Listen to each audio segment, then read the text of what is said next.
وقل رب زدنی علما۔ ایک بھائی نے پوچھا ہے کہ میرے ماموں لیٹ سے ڈیوٹی سے چھوٹتے ہیں تو کیا وہ تاخیر سے مغرب کی نماز ادا کر سکتے ہیں؟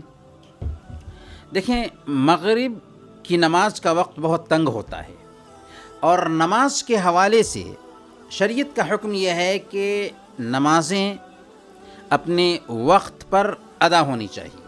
اللہ تعالیٰ فرماتا ہے ان الصلاۃ کانت علی المؤمنین کتابا موقوتا، کہ نماز مومنوں پر وقت کی پابندی کے ساتھ فرض ہے۔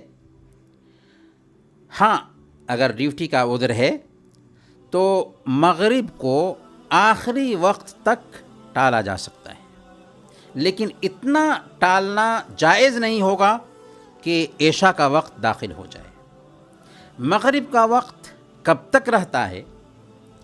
تو اس سلسلے میں شیخ محمد بن صالح العثیمین رحمہ اللہ فرماتے ہیں کہ مغرب کا وقت موسم کی تبدیلی کے حساب سے 1.25 گھنٹہ سے لے کر 1.5 گھنٹہ کے بیچ میں رہتا ہے۔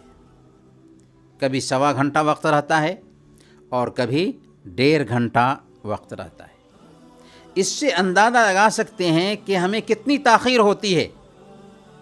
اگر 1.25 اور 1.5 گھنٹہ کے اندر میں عذر کی وجہ سے مغرب کی نماز میں تاخیر ہو گئی تو کوئی حرج کی بات نہیں، اس کی گنجائش پائی جاتی ہے۔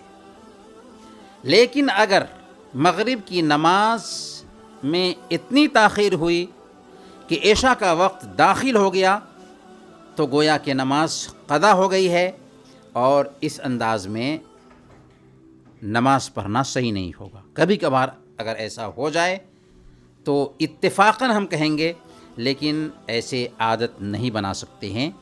ہاں، اگر کچھ لیٹ سے ہم گھر پر پہنچتے ہیں، راستے میں پڑھنا ہمارے لیے ممکن نہیں ہو سکتا ہے، تو کوئی بات نہیں ہے، بشرطے کہ مغرب کے وقت میں ہم پہنچ جائیں اور نماز پڑھ لیں، اس بات کی گنجائش پائی جاتی ہے۔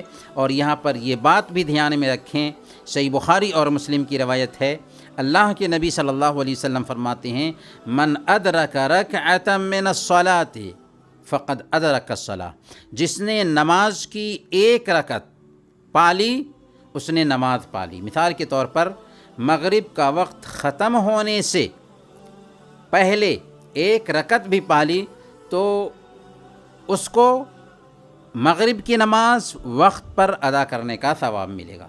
لیکن بغیر کسی سبب کے نماز کو لیٹ کرنا یہاں تک کہ وقت نکل جائے، یہ غلط ہے۔ کبھی کبھار ایسا ہو سکتا ہے، ہاں، اگر عذر ہے اور کچھ تاخیر سے نماز پڑھتے ہیں، بشرطے کہ اسی وقت میں ہو تو کوئی حرج کی بات نہیں ہے، اس بات کی گنجائش نکلتی ہے۔